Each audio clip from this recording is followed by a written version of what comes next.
काबा के किस्वा के 3 framed pieces के शिपमेंट का मेंशन मिलता है, यानी वो काला गिलाफ जो काबा पर होता है। कुछ आउटलेट्स इसे sacred cloth pieces shipped to Epstein के एंगल से रिपोर्ट करते हैं और कुछ में UAE लिंक्ड इंटरमीडियरीज का भी जिक्र आता है। यहाँ तक जो बात आती है वो डॉक्यूमेंटेड मेंशन वाली कैटेगरी में गिरती है, यानी ईमेल्स में ऐसा जिक्र मिलना। लेकिन किस्वा के पीसेस स्पिरिचुअली सिग्निफिकेंट थे, मिलियंस ऑफ मुस्लिम्स के टच से गुजरे हुए, तो फिर ये चीज सस्पिशियस लगती है और यहाँ से वो सीधा लीप मारता है। अगर ये चीज सैक्रेड है और किसी गलत आदमी के पास गई तो जरूर ये ब्लैक मैजिक रिचुअल्स के लिए यूज हो रही होगी।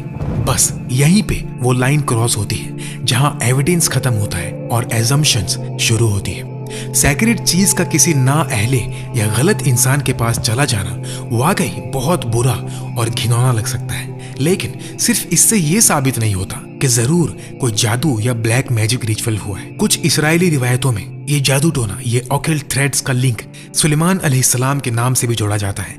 इस्लामिक रिवायतों में नबी सुलेमान अलैहिस्सलाम का मकाम बहुत क्लियर है। अल्लाह ने उनको अपनी इजाजत से खास इख्तियार दिया, जिन, हवा और कुछ असबाब पर, लेकिन ये सब अल्लाह के हुक्म और जस्टिस के साथ था, जादू के साथ नहीं। और कुरान सीधा बात करता है कि सुलेमान अलैहिस्सलाम पर सिहर का इल्जाम गलत है। सिहर का ताल्लुक शयातीन की तालीम से जोड़ा गया। सूरह अल बकरा की आयत नंबर 102 का सेंट्रल पॉइंट यही है।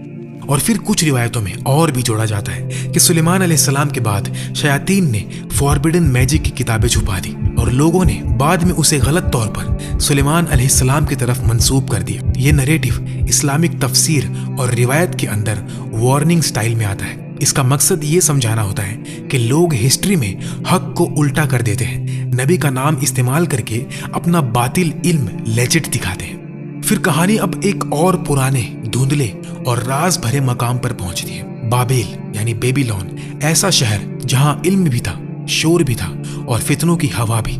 और यहीं से सिहर यानी हराम ब्लैक मैजिक का एक इम्तिहान शुरू होता है। फिर कुरान का एक सख्त लेकिन बहुत क्लियर पहलू सामने आता है, हारूत और मारूत।